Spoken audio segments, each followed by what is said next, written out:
I haven't even have a release yet, so. Good shape. We'll stand for a pledge of allegiance. Dave, can you lead us? Thank you. I pledge allegiance to the flag of the United States of America and to the republic for which it stands, one nation, under God, indivisible, with liberty and justice for all.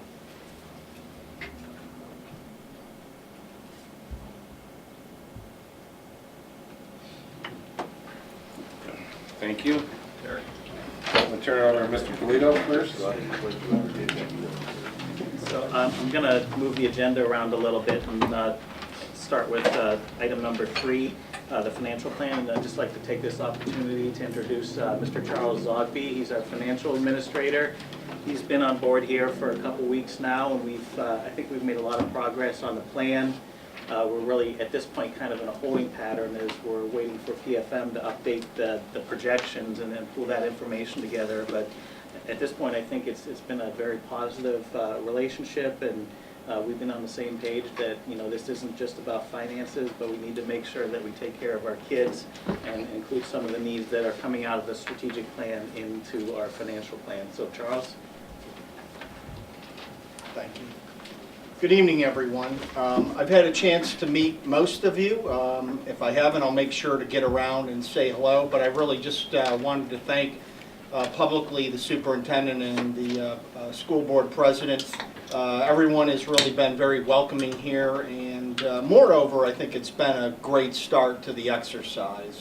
This district is really blessed with some fine leadership, which makes my job a lot easier, which I'm happy to know. But I'm very excited about the endeavor we have before us, and I think we're going to get some good results. We still have a lot of work to do, but I think we're off to a good start, as the superintendent mentioned, and look forward to working with everyone at this table to get the job done. Thank you. Thank you. We'll move on to the investment plan and policy. David and Mr. Walker. So everyone should have a packet of information. The first page of it looks like this. It has a bar graph on it related to investments here with the school district logo in the top right-hand corner. This is too early for that one, actually. So what we're planning on doing is really, since we're in the position right now at the school district that we have some additional cash on hand, which is something that we haven't had in quite a long time. So we actually want to look at ways to invest that money and really get a better return on it than just sitting in our checking account right now. So what you see in front of you here is really the main thing we would like to really start off with, where this would be investing some additional cash that we have into treasury bills. Treasury bills being, right now, probably one of the best things that a school district can invest in return-wise, and they're really extremely safe. There's virtually zero default risk in treasury bills. They're backed by the full faith and credit of the U.S. government. So traditionally, they are just the safest thing that we could really invest in. So treasury bills generally, they have a maturity of anywhere from 3 to 12 months. What we're looking at doing with this is really taking an initial investment amount, which in your plan right here that you have laid on front of you is about $5 million, putting it into treasury bills.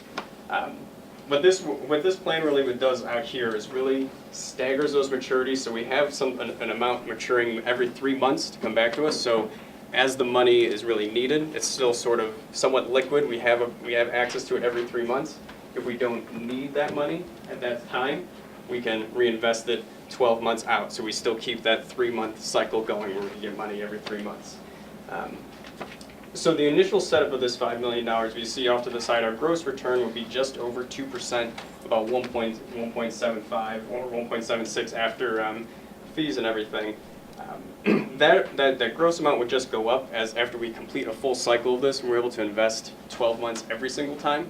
So as things mature, we could get, so this will get us on the 3-month rotating schedule, but as they come due, we could then extend it out another 12 months.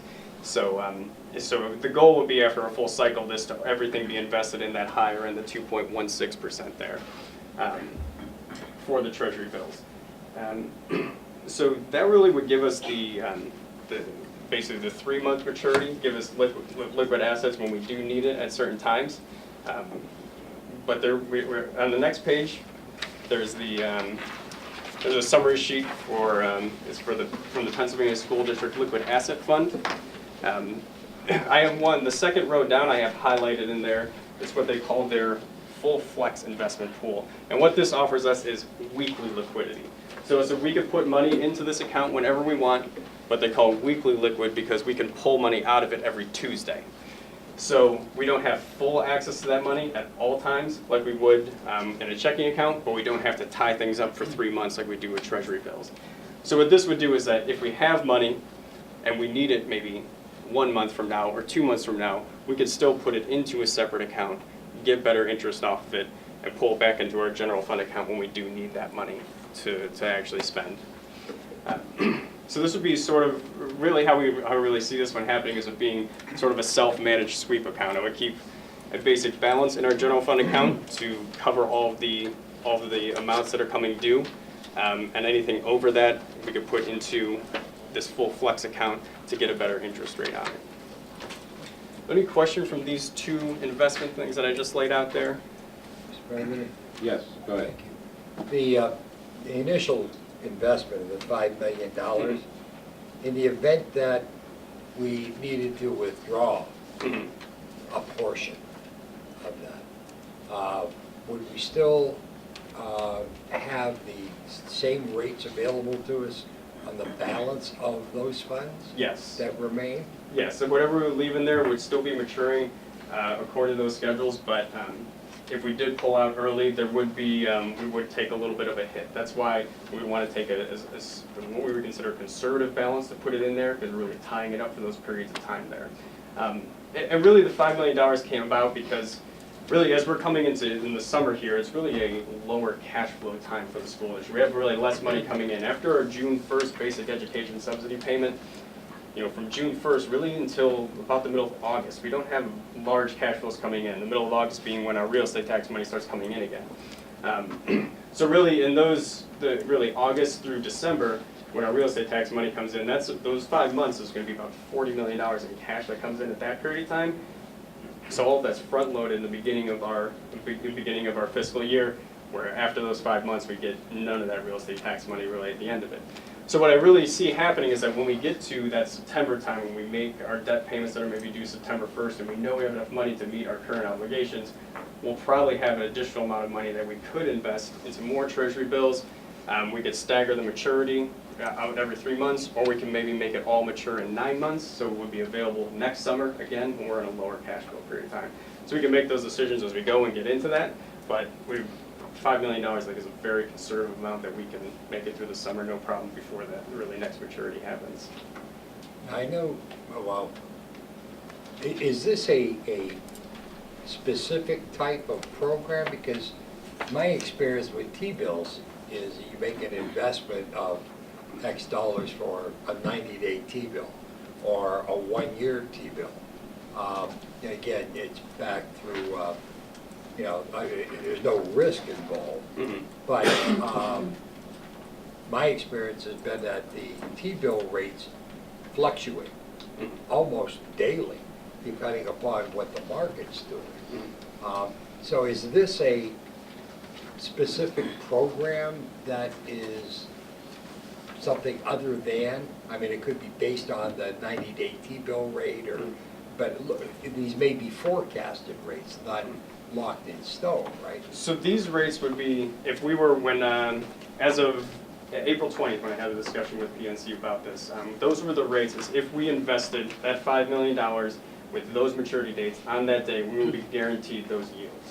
Because we will be buying securities with those specific yields. So if anything changes in the interim, they would not affect these securities because we had purchased them at that rate already. So once we buy in and we lock these up, this is how it's going to be. So I guess when the first one matures after 3 months, when we are looking at buying possibly another 12-month maturity, it might not be that 2.16 again, but it'll probably be close. We don't see a lot of drastic fluctuations right now in the market as we see for T-bills. Well, it's based on cost of funds and all that Exactly. stuff, So does that answer your question? Yeah. Okay, great. Dave, how much are you estimating this will generate revenue-wise? So if every $5 million that we would put into T-bills for a year, you're looking at about $100,000 annually. Just kind of, so if we are able to invest more money in there, I think that we could probably, between the conjunction of these two accounts and putting more money, I think we could really look at additional $200-some thousand in interest annually if we go with these two accounts combined. Thanks. In order to facilitate that, the school law does indicate that we have to adopt a policy, and that policy indicates that we have to adopt an investment plan. So we are going through a policy process right now with the PSBA. We were going to submit these policies by series to the Policy Review Committee. However, given the fact that this is one we'd like to fast track, we did send a copy of the policy to the Policy Review Committee. If anybody would like me to review the policy, I'd be more than happy to. It is standard language that comes out of the PSBA. We reviewed it. It does seem to meet, it doesn't seem to, it meets the requirements of the Erie School District in the manner in which the administration would like to move forward with that. I have a few stylistic edits that will be made, but nothing of a substantive or material nature to it. With respect to the investment policy that you've been provided as well, or excuse me, investment plan that you've been provided as well, that was a sample document that was provided by PNC that we've substantially edited. The document from PNC reflected what's known as the 440.1 investment allowances. We updated it to include the Act 10 investment allowances as well.